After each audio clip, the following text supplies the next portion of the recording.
Ever wondered where our essence goes after our final breath? What if the very concept of death is an illusion, and the real you has never truly been born, never died, and never existed in the limited way we perceive? The stark truth is, I've already experienced countless deaths. What we often dread isn't the cessation of life itself, but rather the enigmatic journey our soul undertakes in its aftermath. If one fails to perceive the profound, luminous light of death, he risks being caught in an incessant loop of birth and death. Understand this: heaven and hell aren't external destinations. They are distinct states of consciousness one enters after death, shaped by one's experiences. These are but a few of the profound secrets I'll reveal in just a moment. For millennia, mankind has universally designated death as the great unknown. Yet I believe death is no mere enigma. It's a profound transition. Imagine consciousness itself, unfettered by the dissolution of flesh and blood, effortlessly moving beyond the physical form. It is, in essence, the soul's grand awakening. The very instant the vital spark within us is liberated from its terrestrial vessel. The wise Tibetans didn't view death as an endpoint, but rather as a continuous journey, a direct route back to the primordial wellspring of all existence. And that source, remarkably, is you. Through this passage, the soul embarks into states of deep mystery, known as the Bardos, a concealed dimension where the very essence of reality unravels. It's truly fascinating to consider how mystical traditions consistently portray death. Instead of a mere cessation, it's consistently framed as a fundamental transition, a dynamic shift in consciousness from one state to another. Picture the metamorphosis of a caterpillar into a butterfly. Death mirrors this process, signifying a shedding of the obsolete and a rebirth into an entirely novel form of existence. Throughout history, mystics and sages have depicted death as an epic journey across a hallowed threshold, guiding the soul from our dense physical world into more ethereal realms, where it can embrace further experiences, undergo necessary purifications, and deepen its learning. Within esoteric philosophy, I've learned that death is often characterized as a return, a sacred pilgrimage back to the very source. This profound homecoming permits the soul to divest itself of the material encumbrances gathered over a lifetime, allowing it to revert to its fundamental essence, a pristine consciousness that exists entirely beyond the confines of space and time. Have you ever pondered the profound purpose behind the endless cycle of birth and death, often termed samsara? I've discovered it's a rigorous process of spiritual refinement. Each death in this context serves as a golden opportunity to spiritually evolve, to draw nearer to the ultimate realization of one's authentic nature, and ultimately to break free from the ceaseless wheel of reincarnation. According to numerous ancient scriptures, including the revered Tibetan Book of the Dead, consciousness isn't simply a byproduct of the brain or the physical organism. Instead, it's a universal principle, an eternal spark that meticulously links every living entity to an immense cosmic intelligence. From this perspective, consciousness endures beyond physical death, remaining whole and embarking on journeys through diverse planes of existence. Mystical traditions frequently portray consciousness as the soul or spirit, an immeasurable awareness that utterly transcends the transient and material qualities of our physical form. This enduring essence of consciousness is precisely what navigates through various realms or states once death occurs. I've learned that mystics hold the conviction that consciousness is an infinite field, and life itself is merely an expression of this very field, temporarily manifesting within a physical guise. The experience of death, then, is simply consciousness retracting from its physical casing to re-emerge in its unadulterated form. But why, you might ask, is it so crucial to comprehend what truly transpires after death? For ancient civilizations, I found that grasping the nature of death was just as vital as understanding life itself. Death isn't merely a subject of casual curiosity. It's a profound avenue for understanding the very essence of existence and one's purpose within it. The Tibetan Book of the Dead, alongside other profound mystical texts, functions as an invaluable manual for the dying process. It's meticulously crafted to aid the soul in attaining liberation and to steer clear of the perilous traps of fear, attachment, and ignorance that shackle it to subsequent cycles of birth and death. I've come to realize that preparing for death is considered paramount, as the individual's mindset and state of consciousness at the moment of demise are thought to profoundly influence the soul's journey beyond. By cultivating a mastery over the awareness of death, a man can free himself from its inherent fear, thereby achieving an inner liberation that profoundly enriches his spiritual journey, both in this life and in the realms that follow. Now let me introduce a concept central to this profound understanding: Bardo. In Tibetan mysticism, the term Bardo literally translates to between, signifying an intermediate state or an in-between realm. I've discovered that the Bardo refers to various transitional dimensions through which the soul navigates, not exclusively after death, but also during other pivotal transitional periods within life itself. Each Bardo, I've learned, presents a singular opportunity for transformation, profound growth, and ultimate transcendence. This Bardo state is a space of liminality, a fleeting moment where the conventional boundaries of time, identity, and material reality are momentarily suspended, empowering the soul to perceive reality from an expansive, far more profound viewpoint. There isn't just one Bardo. The Tibetan Book of the Dead meticulously delineates 6 distinct Bardo states, each corresponding to a specific stage of consciousness that offers its own unique set of experiences and potential pathways to liberation. Let's delve into the initial Bardo state, the natural Bardo of this life. This is the Bardo experience we navigate within our waking existence, a period where we are actively sculpting our consciousness and karmic imprints. I see this stage as offering the most profound chance for preparation, as it grants us the direct ability to engage with our consciousness through diligent meditation, ethical conduct, and cultivating detachment. Following this, the second Bardo state is the painful Bardo of dying. This is the critical phase when the soul commences its separation from the physical body. This Bardo signifies the true genesis of the soul's journey, a profound process where each fundamental element, earth, water, fire, air, and space, begins to dissolve, and the individual starts to experience a progressive detachment from physical sensations. It's a period marked by intense visions and sensations, often depicted as both arduous and disorienting as life's final moments draw near. Tibetan teachings meticulously outline this journey as a dissolution, a gradual unraveling of the body, mind, and the very self. This intricate process, I've learned, unfolds like a series of opening doorways, each leading into an increasingly subtle domain of awareness as the physical form recedes and the energetic core initiates its release. Here, death isn't merely an end, it's a profound mystical passage. Imagine, if you will, the detailed process of this dissolution. The journey commences as the element of earth begins to dissolve into water. The body, once robust and stable, now feels delicate and frail. I sense strength ebbing away, and a palpable feeling of weight and gravity overwhelms me, as if I am sinking or being gently compressed. This profound heaviness, however, isn't just physical. It represents the body's poignant farewell to the stability it has always known. As water then dissolves into fire, bodily fluids desiccate, and an intensifying thirst signals the onset of this internal aridity.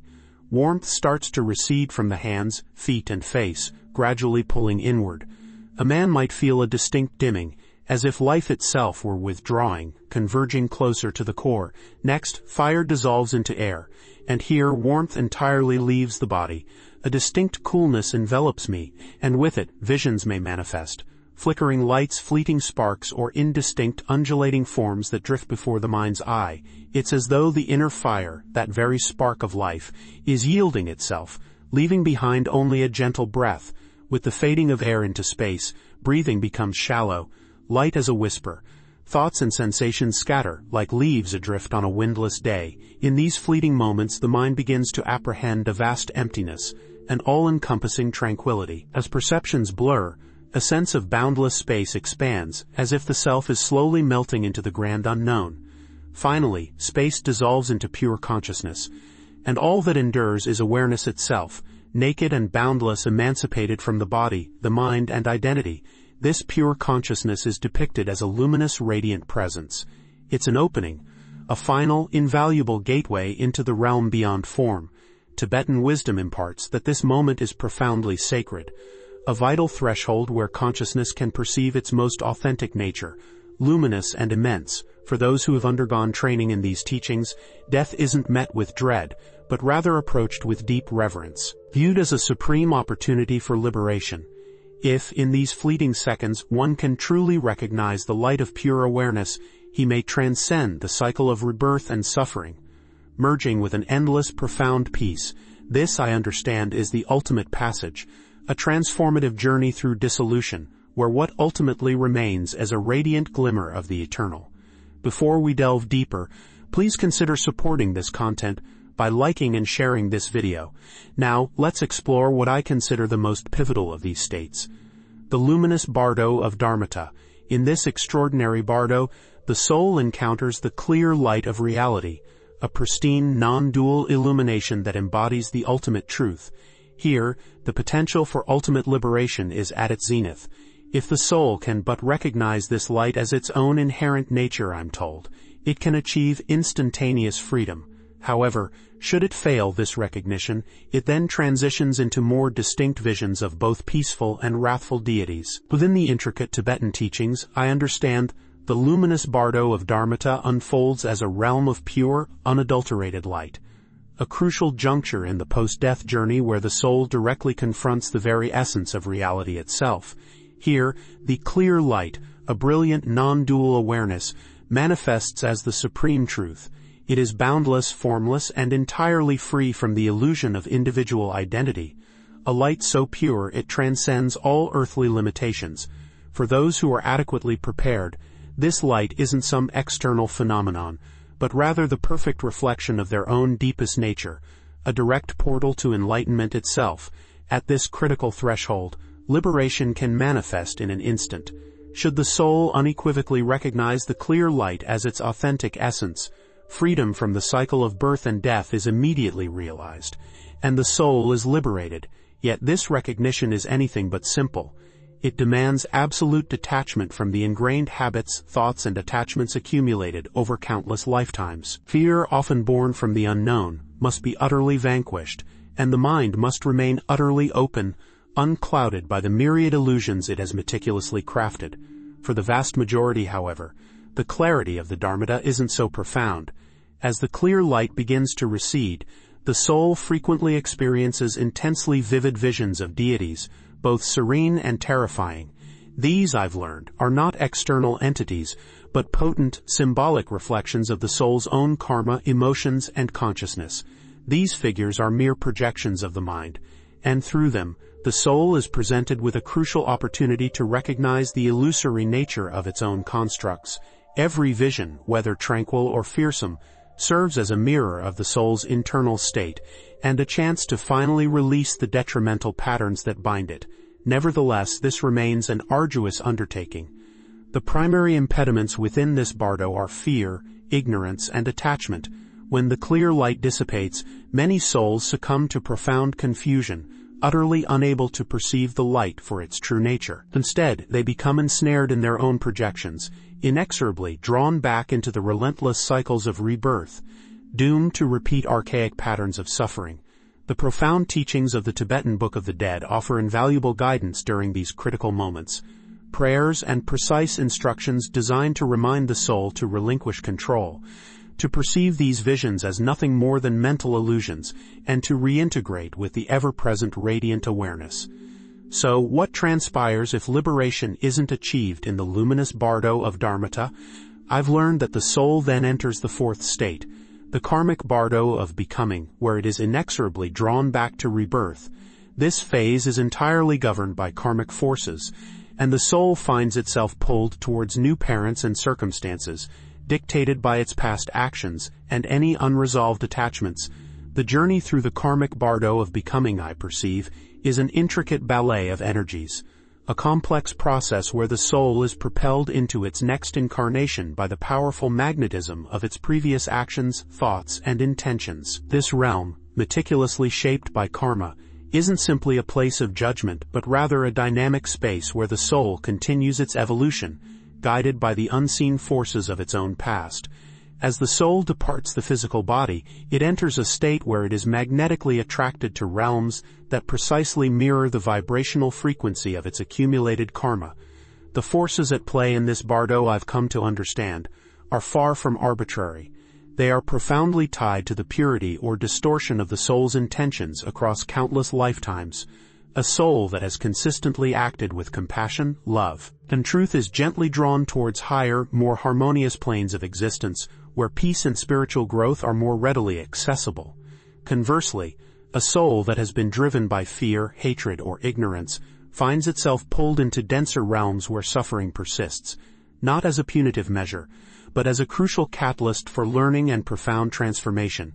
The Tibetan teachings reveal that this pull is not about retribution, but rather about the soul's inherent need to confront unresolved energies and persist on its journey toward liberation. In the karmic bardo, the subtle mind of the deceased is enveloped by vivid mental impressions, what I call samsaras, which echo the desires, fears, and attachments carried over from past lives. These impressions become like seeds, carrying the potent karmic energies of unresolved emotions, relationships, and experiences. Attachments to cherished loved ones, material wealth, or transient pleasures from the previous life actively tether the soul back into circumstances where these desires might again be realized, though often in a manner that cannot provide lasting fulfillment. These desires, I've recognized, become binding forces, trapping the soul in the relentless cycle of rebirth and keeping it inextricably linked to its unresolved past. As the soul progresses through this state, it begins to encounter visions of potential parents, images sculpted by the soul's karmic resonance. These aren't random encounters, but luminous impressions that reflect the vibrational qualities of both the soul and the parents it is drawn to. At this precise juncture, the soul does possess some semblance of choice, though it is often significantly constrained by the gravitational pull of its own accumulated karma. I've heard that the soul may experience a magnetic attraction or a distinct aversion to certain parents, based on the karmic patterns it still needs to resolve. However, advanced souls, those who have attained a significant degree of spiritual awareness, may exert greater agency in this process, consciously selecting the conditions that will most effectively further their journey toward liberation. Yet even as the soul approaches its new birth, a veil of forgetfulness typically descends, a natural barrier that erases the conscious memory of past lives. This veil, I believe, is often seen as a compassionate mechanism, allowing the soul to fully engage in its current life without the crushing burdens of past traumas or unresolved experiences. Without this profound forgetfulness, the soul could easily be overwhelmed by the sheer weight of its history, preventing it from fully embracing the vital lessons of the present incarnation. But this veil is not absolute. In moments of deep introspection, within dreams, or through sudden flashes of intuition, I've experienced hints of past lives emerging, offering glimpses of unresolved karma or dormant abilities carried over from previous incarnations. Furthermore, spiritual practices, such as meditation, can actively help pierce through this veil, enabling advanced practitioners to access past life memories and insights that profoundly guide their spiritual evolution. The karmic bardo of becoming, I conclude, is a realm of both profound mystery and immense opportunity. It is the very space where the soul is perpetually drawn towards its next incarnation by the invisible forces of karma, where it encounters visions of potential parents and begins to experience the subtle energies that will undeniably shape its future. In this intricate journey, the soul is both guided and constrained by its past, yet it is always relentlessly moving towards an eventual reunion with its truest, highest nature. Moving on to a bardo state many of us experience nightly, the fifth bardo state is the bardo of dream. This refers to the intermediate state we experience nightly during sleep, which, interestingly, mirrors death in its temporary separation from the physical body. Dream practice, as an integral component of bardo training, is actively utilized as a preparatory tool, teaching a man how to recognize the illusory nature of existence and to achieve lucidity within his dreams. Finally, we arrive at the sixth and ultimate bardo state, the bardo of meditation. This particular bardo pertains to the profound meditative states a man can achieve while still in this life, where a dedicated practitioner can experience the clear light of awareness and the gradual dissolution of egoic boundaries.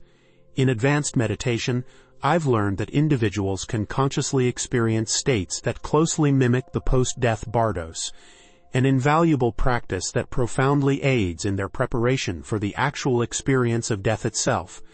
Our in-depth journey into these profound mysteries continues in the second part of this series, so stay tuned.